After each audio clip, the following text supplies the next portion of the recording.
Hi everyone, welcome back to my channel.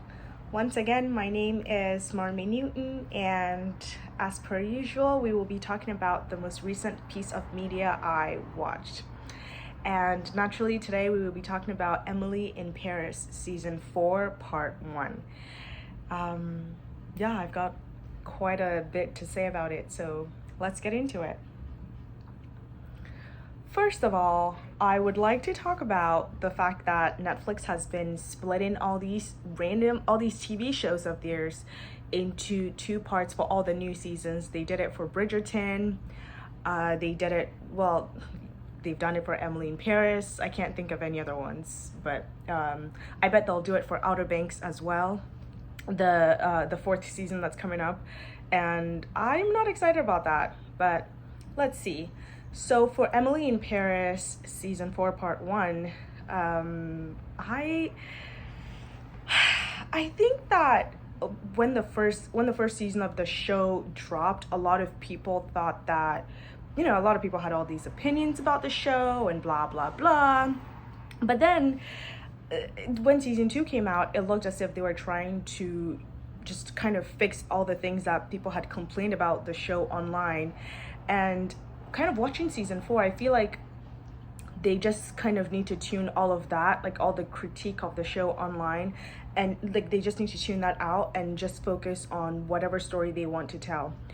Not to say that the story that they want to tell is good or that much better than the critique online, but it's just, I think it would give the show more direction and it would feel more consistent, I feel like, because season 4 just feels very different from season 1, which is weird, but anyway. So first off, we should talk about Camille, Gabriel, and Emily, that entire love triangle.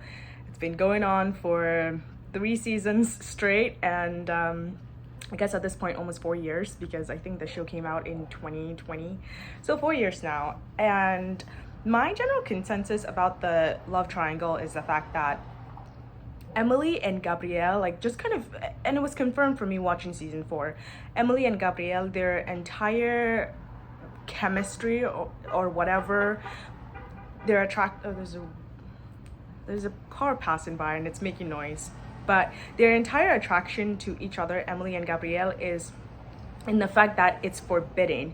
And kind of watching season 4 now, I feel like it's just kind of boring seeing them together. The show doesn't, like, the story between them doesn't really have that much of a payoff, especially because the Camille that they presented, or that the writers presented in season 1, was such a nice, lovable person, and I feel like they made Camille into this kind of villain, anti-hero person just to be able to excuse Emily, because they wanted Emily and Gabriel to end up together so bad.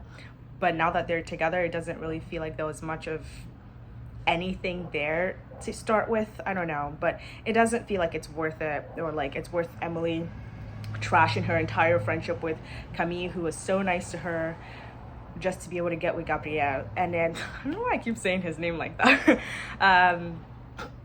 Okay. But yeah, okay.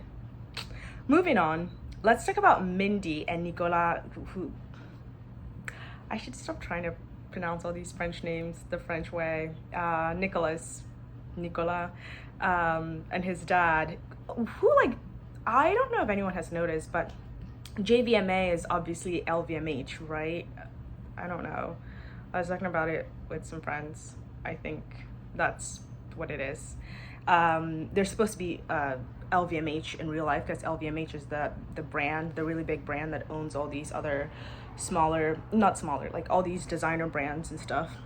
It's their parent company, and I think in the show JVMA is supposed to be like LVMH or whatever.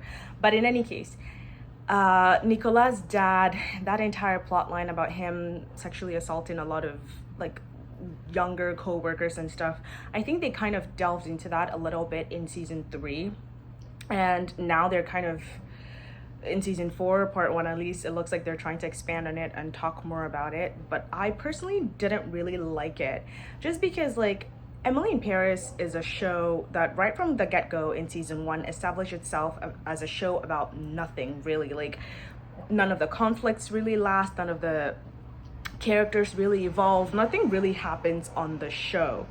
And so I think that a show like that, just a simple happy-go-lucky fun little show like that, has no business really talking about sexual assault, especially because it's such a, it's such a sensitive topic.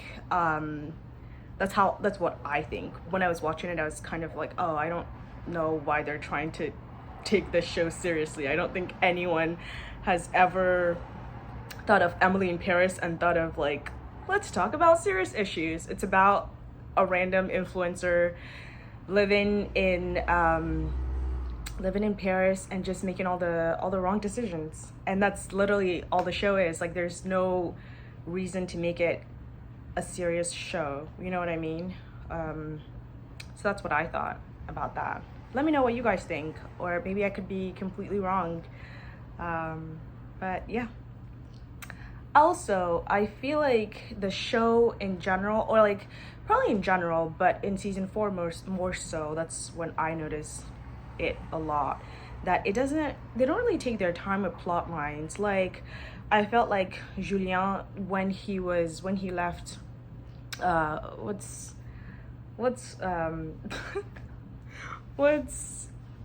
Sylvie's company's name again? Agence Grotto.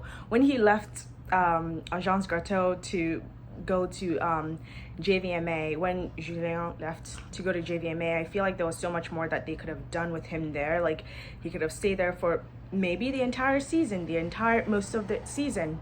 I don't know, it could have cleared or made way for a lot more plot lines that they could have used more effectively.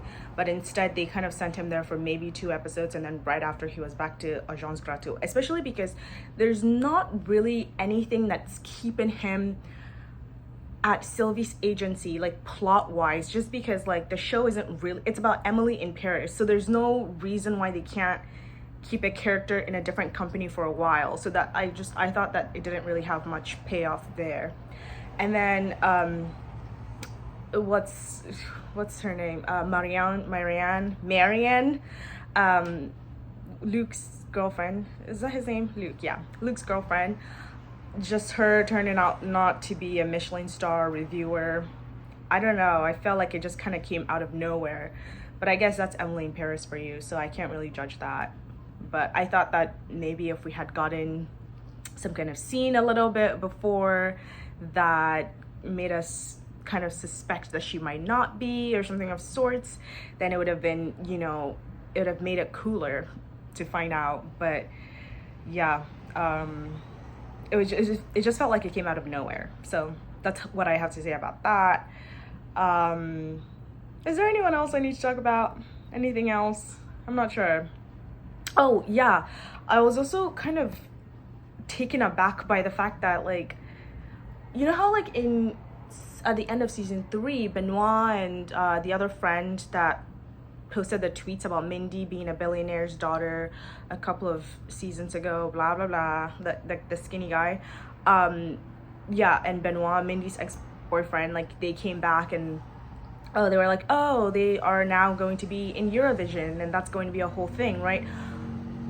I know that, like, we knew they were going to continue that plot line potentially in season 4, but I was just kind of, I wasn't I felt like, I thought that there was still something there to explore with like a love triangle between Mindy, Nicolas, and Benoit. But as of now, like, looking at season 4 part 1, there isn't really anything going on there. I mean, maybe part 4, maybe in part 2, season 4 part 2,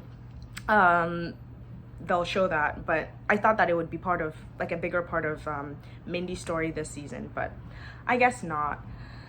But all in all, I don't hate the season. I never really hate the things that I watch. I always just kind of have little opinions about it, but I don't hate it completely.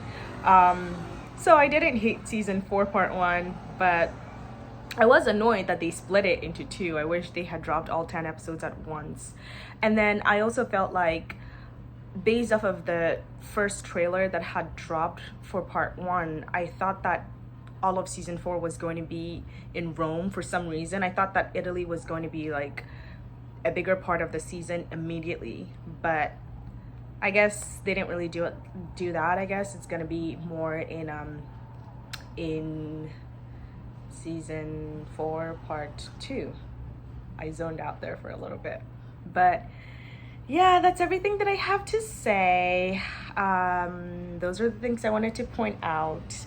Let me know if there's anything else that I should have talked about. I know that the trailer for season 4 part 2 dropped, I think 2 days ago or something. So it's definitely out there. I've seen it. It looks like Emily in Paris to me. There's nothing crazy going on in there. Well, there is crazy stuff going on, but it's crazy stuff that's normal for Emily in Paris. So I guess by the standards of Emily in Paris, it's not crazy. So yeah. Anyway, that's all I have to say. Thank you for watching, and please hit the subscribe button if you would like to keep seeing videos from my channel or see things that I upload. Yeah, I plan on making a video about It Ends With Us, the movie. I already reacted to the trailer back when it first came out. This is all before all the drama and stuff. But I plan on reacting to the film itself as someone who read the book back, I think a year ago or something. So we'll see. But feel free to subscribe. Please subscribe, wherever it is. Wherever the button ends up being. Please subscribe to my channel, and I will see you whenever I post my next video. Thank you. Bye.